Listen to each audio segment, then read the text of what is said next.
Hey, and welcome back to the Agony Booth. It may look a little funny. What have you done? What did you do? I switched it really quick. I put the wrong intro on because we're on Thursday. So let's put the right intro. I already regret being here. No, you don't. I wish I was anywhere else.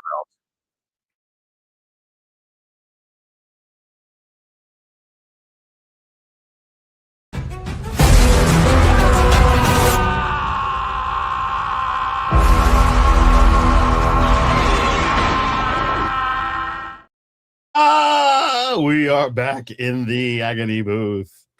Hello, Nerdy Up North. Have you got a job opening? I'm just wondering.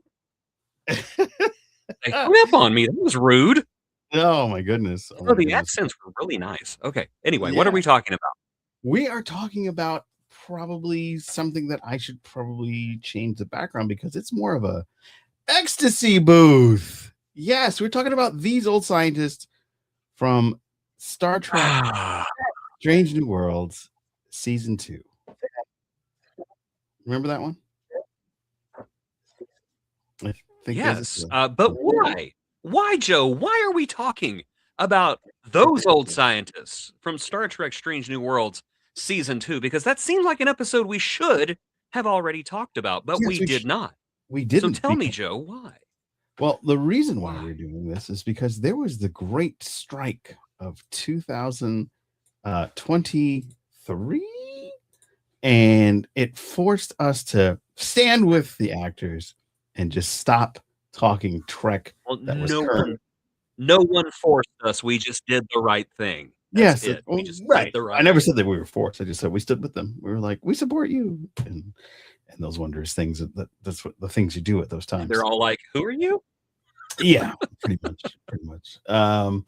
Anyway, so we never got a chance to talk about this, and I think there's 2 more episodes of the second season that we didn't get the chance to talk about, and then we'll finally talk about the whole season.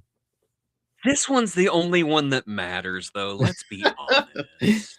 The Lower Decks guys go from, and I know there's a lot to talk about in this episode, and it's so fun, and I love this episode. But Jason, why don't you give a brief synopsis of it from your own head? Oh, because you didn't come up with forget all that stuff. I just went blank. What his name is? Ensign Boimler. You remember what it's like, I love this show. What the heck is this guy's name? Ensign Boimler from the far future, and the USS Cerritos is accidentally thrown into the past with his best friend Beckett Mariner, where they meet Spock, Pike, and they completely whiff it. They screw it up. They do bad things, and they don't mean to because they just have so much unchecked enthusiasm. Yeah. Exactly. All right. So let us hop into it, if you will. Let's just say hi really quickly to Damon J, who's going to be with us tomorrow. He was in Starfleet Academy, and he's joined us from the 23rd Century to talk about that tomorrow on our live show. And he was in the episode that immediately followed this one, too. Yes. I can't remember the name of the episode, but he was in that one because I remember it popped up, and I was like, oh, I know him. Yeah. That was the one... The Moons of Jakal. It's the Klingon that was up to no good. Just shocking. Yeah. I know. Yeah. Shocking. All right. WTF did we just watch?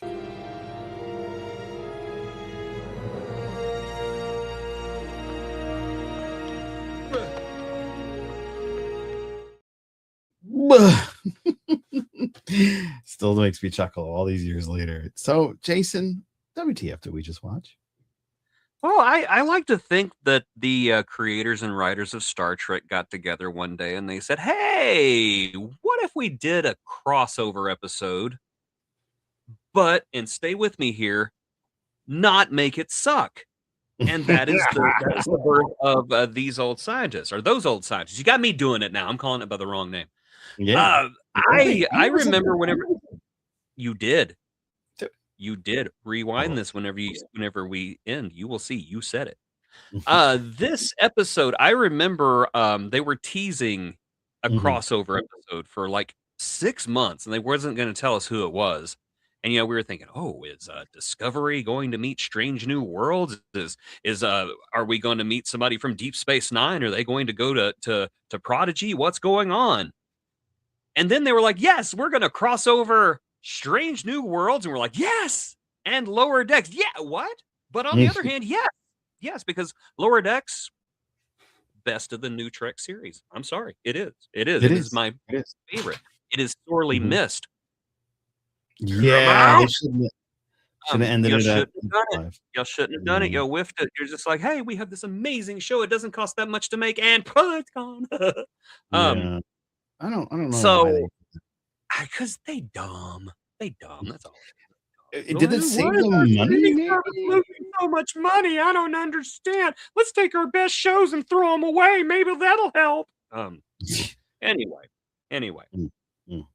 What was I saying? Anyway, this episode's fantastic. It is a episode that truly takes the best of both worlds and smushes them together. It takes the rabid insanity of Lower Decks and dials it down to a 5 while taking the dry devil may care crew of the Enterprise and dialing them up to 5, just kind of meeting in the middle and coming up with an episode that is funny enough to be interesting. It's self-aware, but not so much that it comes off as just so far up its own butt that you can't stand it.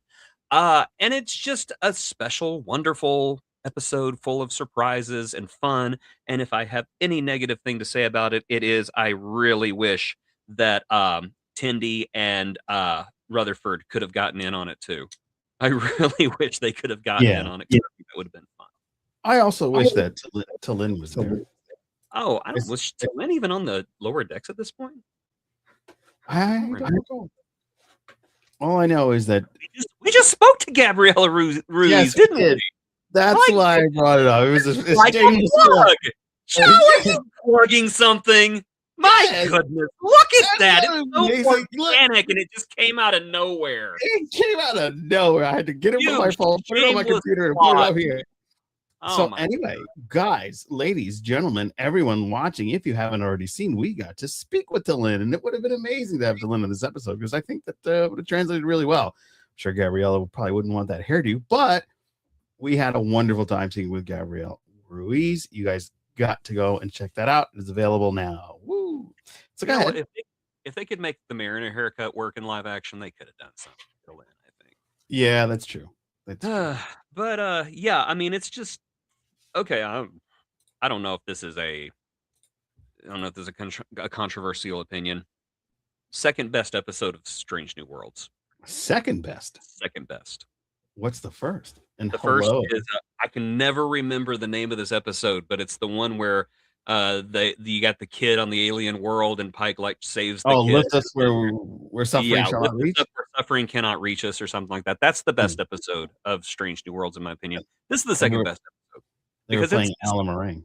Yeah, it's just it's inventive and it's fun, and it is one of those episodes where they say, well, we're just going to pay tribute to Star Trek, and then end up just crapping on Star Trek for an hour. Just look how cool we are. We got a holodeck on the Enterprise now. This is Gene Roddenberry. He's the worst person here. But I'm not a fan of that episode. You know, talk about it. Yeah. But this one is just like a Saturn Award for that. God, that's why I don't respect the Saturn Award. I don't respect any awards, though, to be honest, until I get one. And I will respect that award. You know what? This is the best award ever. This is an episode that is not only fun, but it respects where it comes from. It respects the world of Strange New Worlds. It respects the world of Lower Decks. And it just lets them have fun with each other. And I think that is the best part. It lets them have fun. And it also, strangely enough, advances the plot on Strange New Worlds, which I was not expecting. I was not expecting the whole Spock smiles thing gain any traction in this episode. But Boimler actually becomes integral in that entire storyline, which watching this episode, I kind of forgot about until it popped up. I was like, oh, yeah, that was a thing. Uh, but yeah, the fact that he basically let Chapel know that this would not last because in the future, Spock is all logical and he never smiles. And Chapel's like, oh, crap, I'm doing that to him. That was unexpected character development. Yeah. I could talk about this. I could talk about this episode forever, but I know I need to stop because you have to say whatever unimportant thing you're going to say that was nowhere near as good as what I just said. I love this episode. It's my comfort episode. So okay, well, enough of you. Let's keep going now. And David Fish is a great episode. I just realized you screwed up the opening of this episode so badly that I'm in the host position now. Yeah. Look at me. Look at me. I'm the captain. We're both captains. I believe I'm the only one on a starship, my friend. You actually, yeah, I'm just in a room with a really cool. Look at that, captain's quadrant light up thing, a neon sign. Look at that. Look at that. Oh yeah, having way too much fun. Yeah. Yes, this episode was indeed directed by Jonathan Frakes, which is why one of my highlight moments. First of all, when Boimler goes through the portal and he does that Boimler scream. Portal is portaling me. Yeah, I love it. It just showed me again how much I loved Lower Decks and how much I miss Lower Decks because Paramount. Them cartooning the Enterprise in modern Enterprise in like the Lower Decks look instead of the TAS. Whoa, it looks so cool. The little nacelle worm too just came along. Yeah, it was great. The only thing we were missing was the no, he did show up, didn't the great koala? Didn't he show up? Yeah, the great koala was there. Oh yeah, that's right. Yeah, I forgot. I was like, he didn't show up. Yes, he did. Just watch this episode, moron. I know that. Yeah, he was there.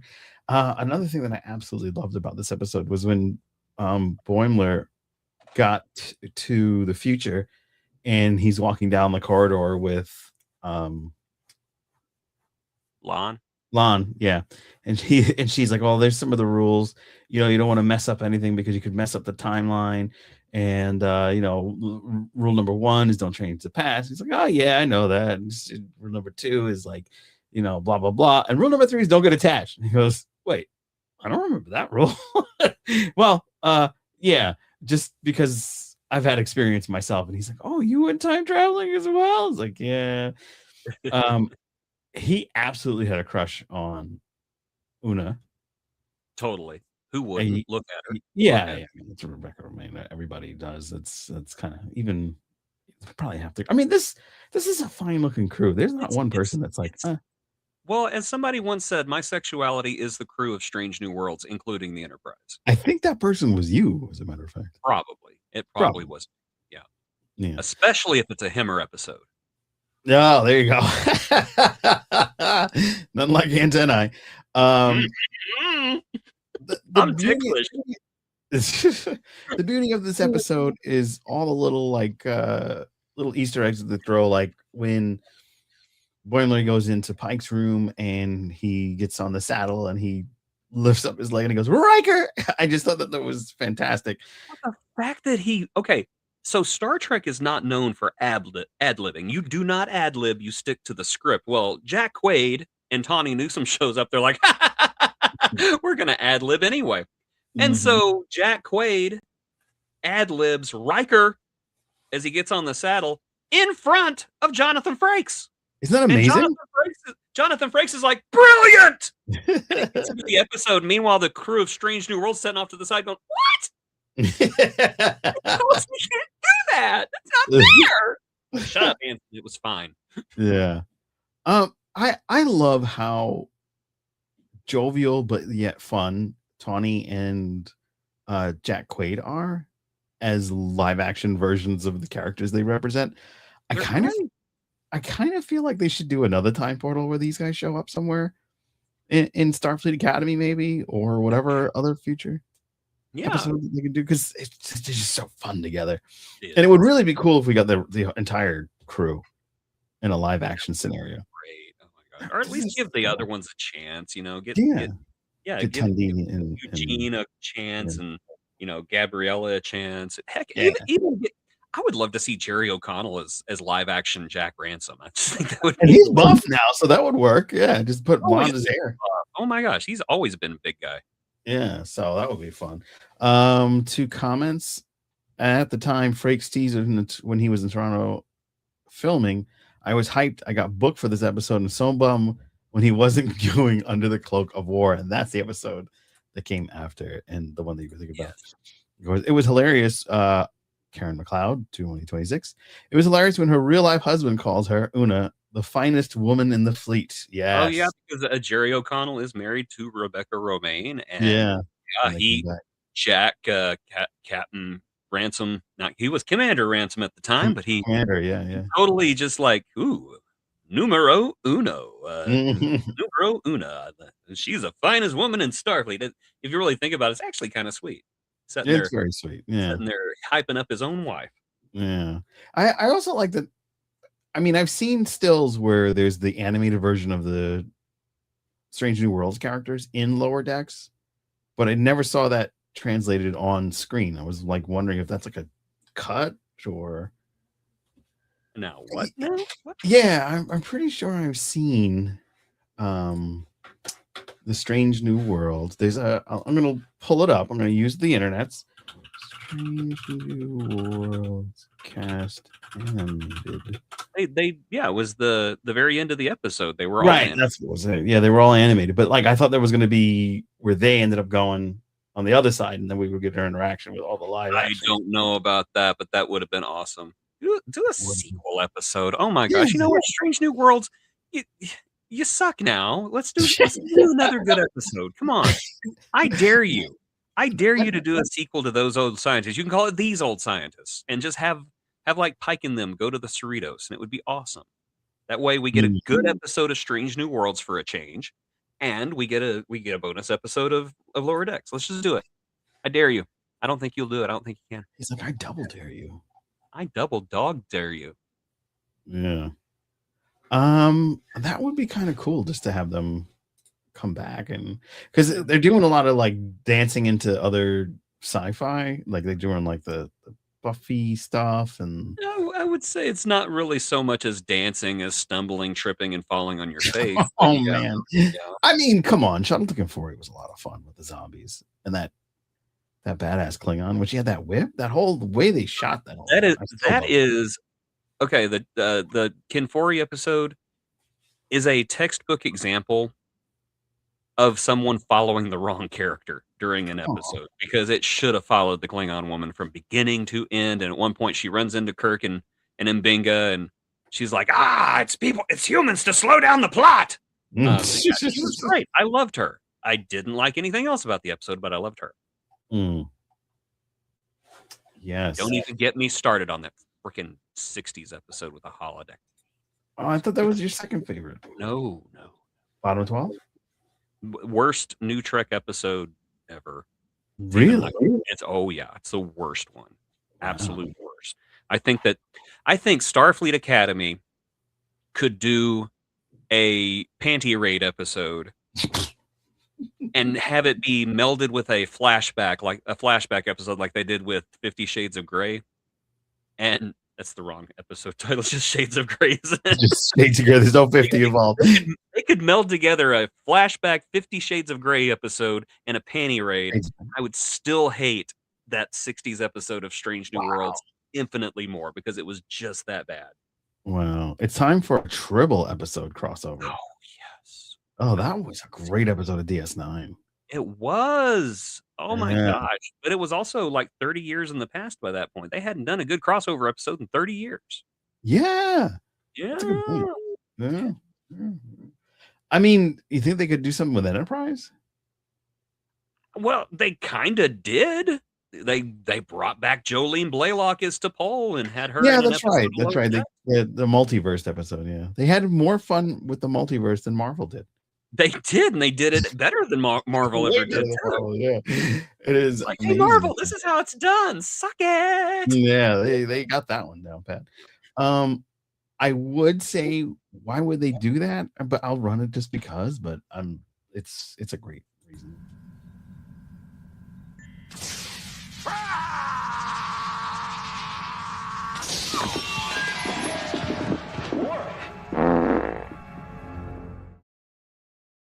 Poor Worf.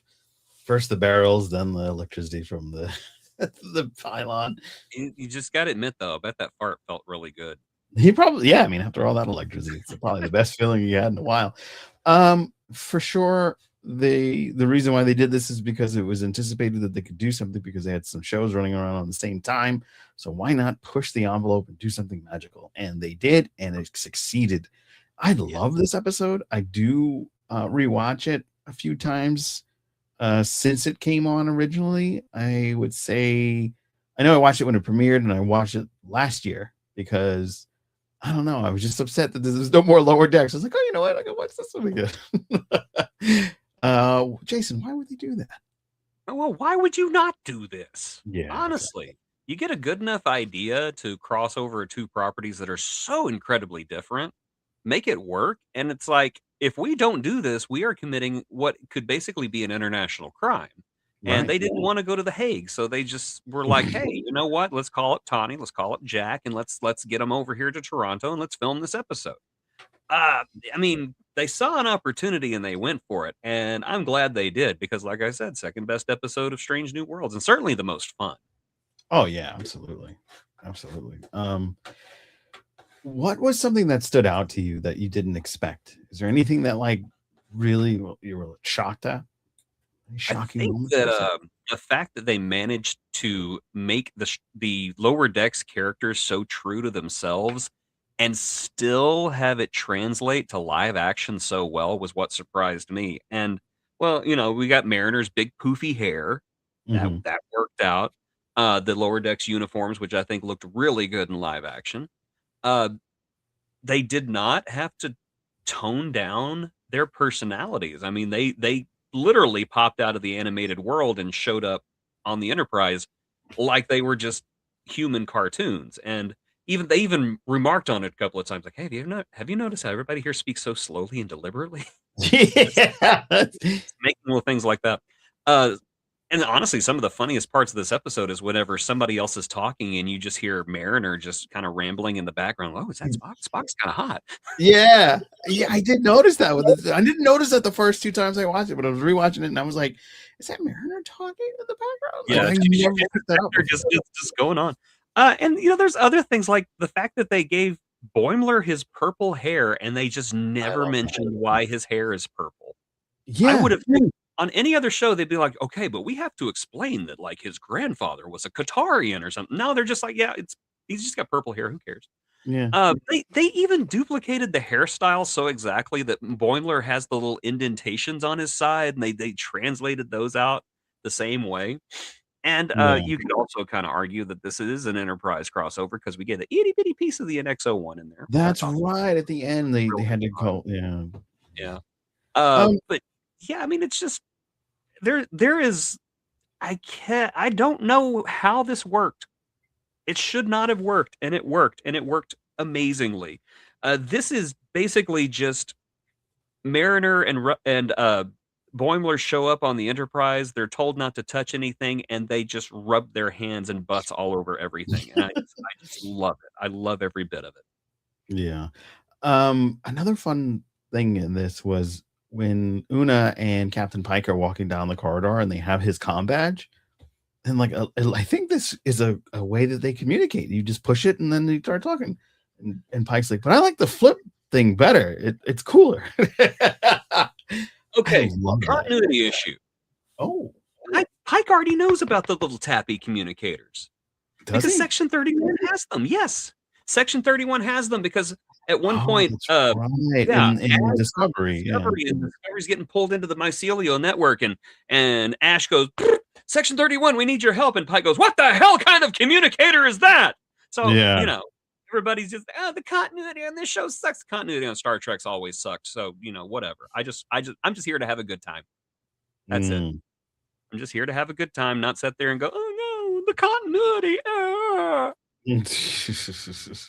Another really fun moment in this episode is the what do you call it? When they go to that, when Boimler basically figures out how to make himself go back, but the portal, yeah, the portal that was portaling him, yes. Yes. How to reactivate it. The fact that Tandy said that her relatives actually found that portal first before Spock and everybody. And he was kind of like knocking. And then when it goes forward, it's like, no, yeah, you're right. And I just like that the way that they kind of come together, the camaraderie of the Lower Decks crew is just something. Yeah, I mean, it is that throwaway line at the beginning of the episode that saves the day, basically, because they're able to say, "Oh yeah, our friend Tindy has a relative on board, but she likes to call herself the Mistress of the Winter Constellation." Mistress of the Winter Constellation. Yeah, I just love that Tindy has a rep before she's even born. That's amazing. And I did not. Somebody told me this the other day, and I cannot believe I've never recognized this before. So Tindy's title is the Mistress of the Winter Constellation. Yeah. The constellation Orion is called the Winter Constellation. Oh, wow. How do we not pick that up? I don't know. It just seems like something obvious that was just like, hey, dummy, why don't you know this? Yeah. And I don't. I'm just like, I don't know. But you're a school teacher. You should know that stuff. I teach grade school. So I don't know that. You're supposed to have all the knowledge of the universe. I teach reading. I don't teach science. I'm not that cool. I thought you taught math, actually. I don't know. I did for a while, and then they found out that I can't count.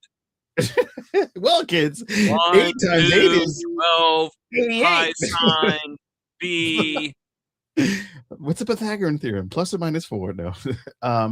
Apparently, the Scarecrow said it wrong in the movie, and that's what got me out. Oh no! Stupid Scarecrow. Stupid Scarecrow.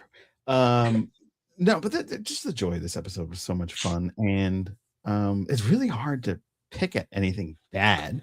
But since we're in the ecstasy booth, we kind of are gonna we're gonna give it, instead of a redeeming features, because there's no redeeming features. It's a fantastic episode.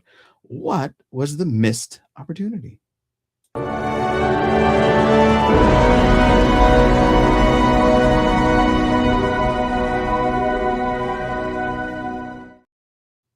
All right, Jason, what was the missed opportunity for this episode?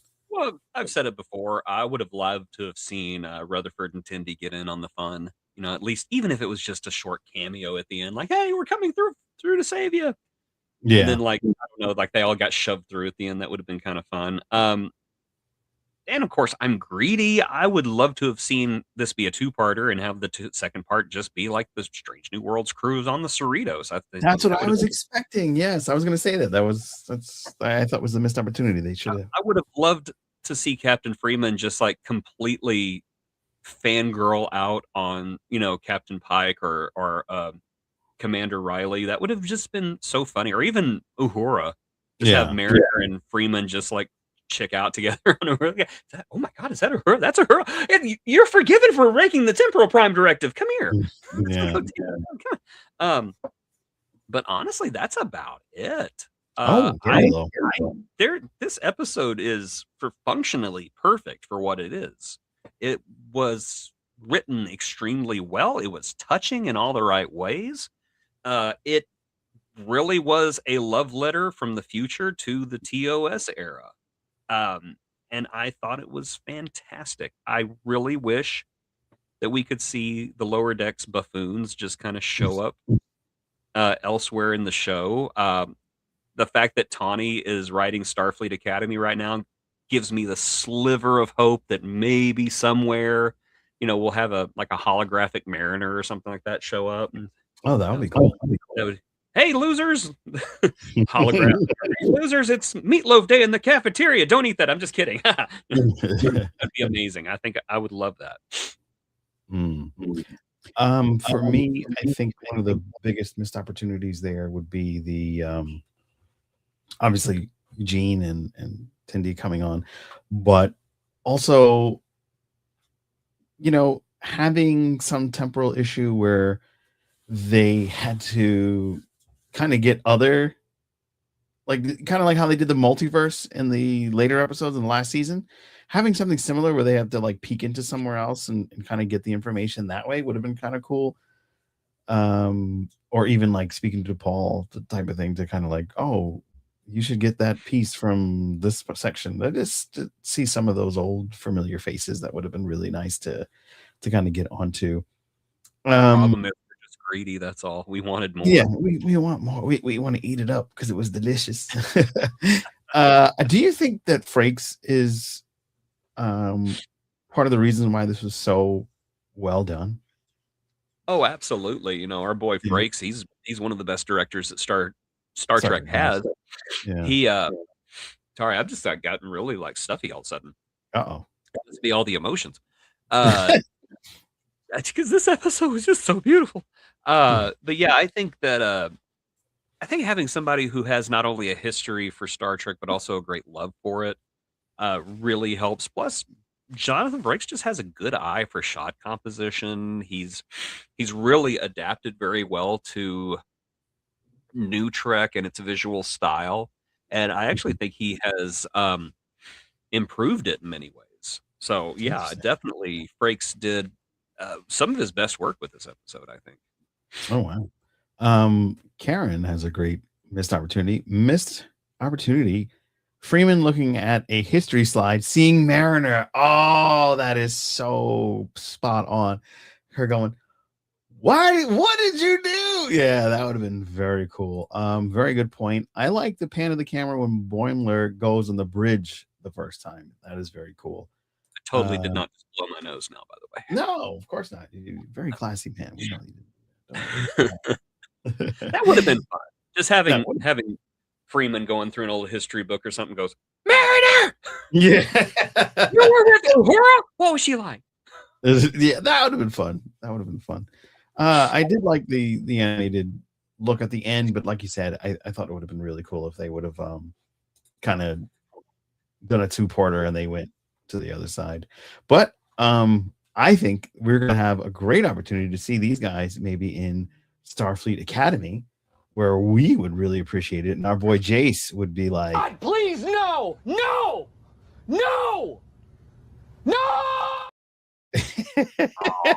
he doesn't like the wrinkly sourpuss. I don't like anything about this. I'm just grumpy. And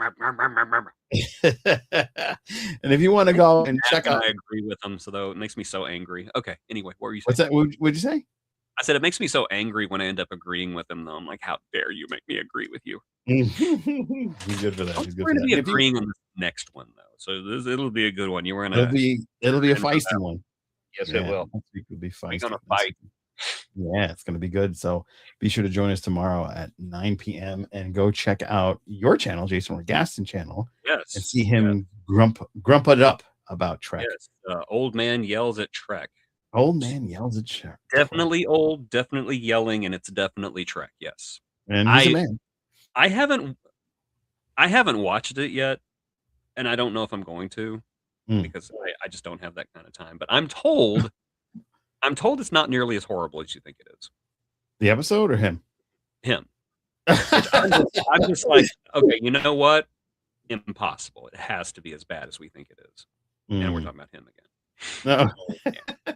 I'm looking forward to this episode. It's one of the Klingon centric ones. I really love Klingons. They're a lot of fun, and I can't wait to see what they're doing in the current iteration of Star Trek, because I've always wondered, because they never really were around, and there weren't even Klingons on the Discovery, because obviously have you not seen this episode yet? I have not. That's why I have avoided it. Marketing. They're all in multi-level marketing now. It's an MLM scheme? No. You have no honor. $4.99 per month. We will guarantee you at least three years of honor and glory. So they turn into Ferengi in the end. So the Ferengi wouldn't touch MLMs. There's like, no. I'm excited. I've seen a ton of footage, luckily not video footage.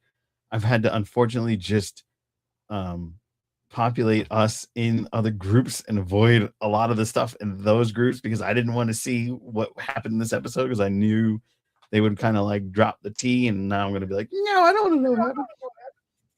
And so I'm excited. You should be excited too. I woke up early and watched it. So. Oh, smart man. Yes. We are doing a thing. We are helping our friend with a GoFundMe, correct? Correct. Yes. It is one of the amazing moments in Trek. It is Threshold Day, and I find it very ironic that this has all come together in such a fashion. But one of the early people that from Star Trek that we interviewed here on the Captain's Quadrant is going through some life changes, some difficult life changes. And luckily enough, we all had such a good rapport that we went and, made sure to help the man out. And you and I both donated. And folks, if you can, please go and visit the GoFundMe. We'll put the link in the bio after this episode. But Thomas Sopron, right? That's how you say his last name, Sopron? I believe so, yeah. Yeah. If not, it's close. Thomas Sopron, who is the Emmy award-winning special effects artist for Threshold. He won an Emmy for Threshold. Won an Emmy for Threshold. For Threshold. An agony boost. And he needs our help. He is just going through some hardship. He just lost his mom last year, and he took a lot of time to facilitate her transition. And of course, it kind of messed him up financially. So he's just looking for a few bucks if you can. And thank you everybody that's already donated. Some really great people out there like Matthew and Mr. or Miss Townsend and Kelsey and Thomas and Laura. Thank you all for doing that. Of course, we donated because he's a great guy, and he's fantastic. And our interview with him was also great, which is Captain's Quadrant. So you should go watch it. Look, I got plugged. You're very good at it. Very good. Yes. You want to know what was different about mine? That mine came naturally. Oh, mine aren't forced. I mean, luck of the draw, we got the crossover episode with Lower Decks. That just worked out. We mentioned that you can also watch the Gabrielle Ruiz interview. So with shameless. It is a great interview, despite the fact that you're involved. No, it was that beginning fub that I had to edit out, but we won't talk about that. Unless you're a Patreon, then you can go and see that beginning fub. I cannot believe you edited that out. You are a coward and you have no honor. That's right. I have a presentation. But yes. He called her Rebecca, and she was like, Rebecca! That's not it, thank God. Oh, man. But Rebecca! I really liked you on Star Trek Discovery. Discovery! Imagine if I was that bad. Good God. But yes, it's my favorite Star Wars show. That's not that bad he was in this episode at all. No, I did goof, but it wasn't that bad. It was pretty bad though. What are you okay? It's back.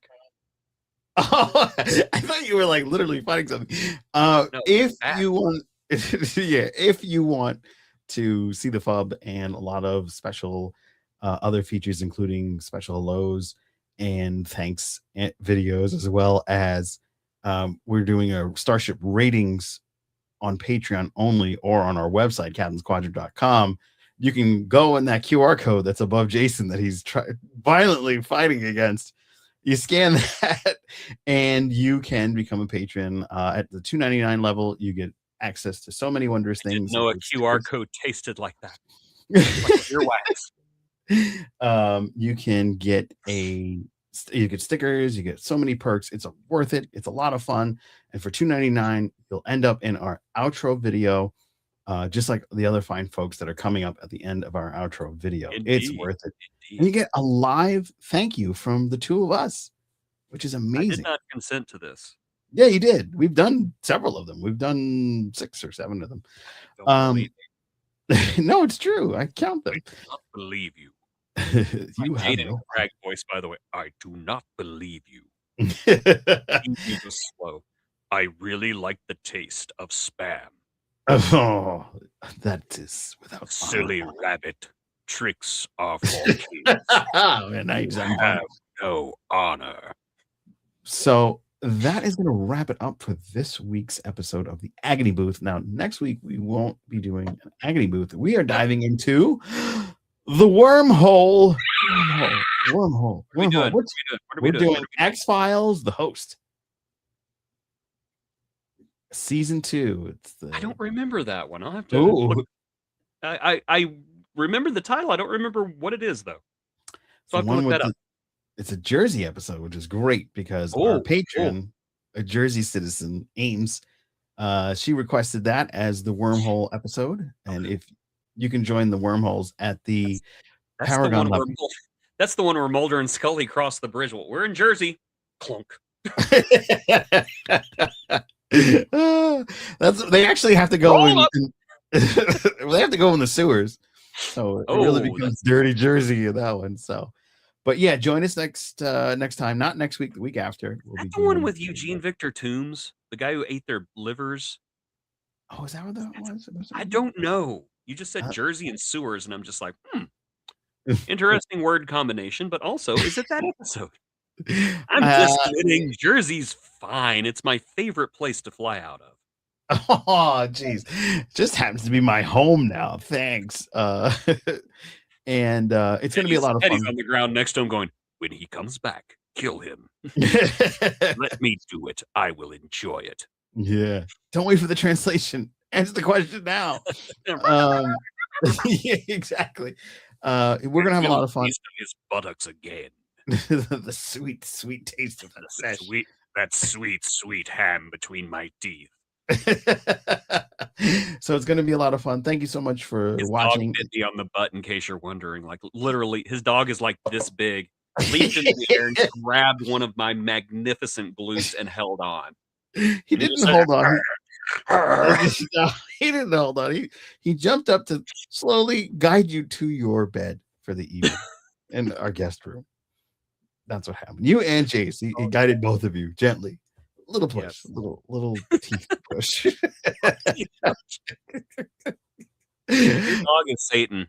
He's lovely. Yeah, Satan lovely. Yeah.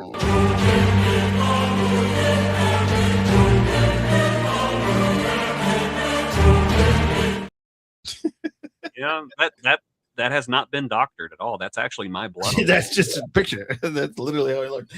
All right, everybody. Thank you so much for joining us. That holds the image of Teddy becomes the Teddy.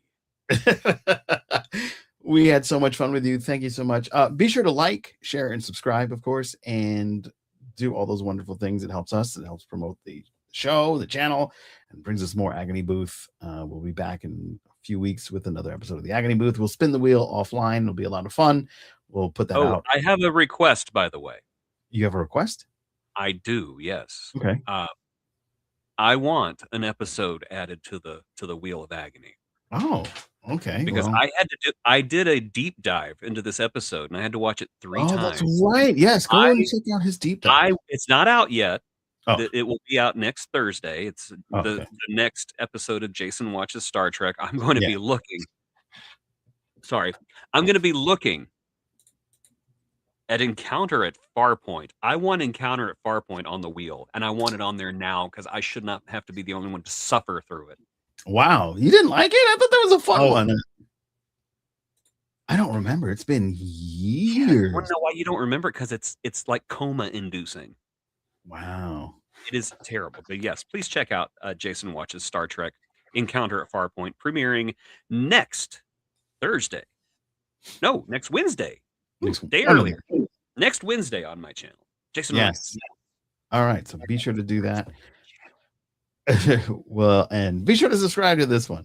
And did you mention that in the episode? I was like, oh, this should be on the Wheel of Agony. I know you said that in our chat, but no, I don't think I said it in the episode, but I will.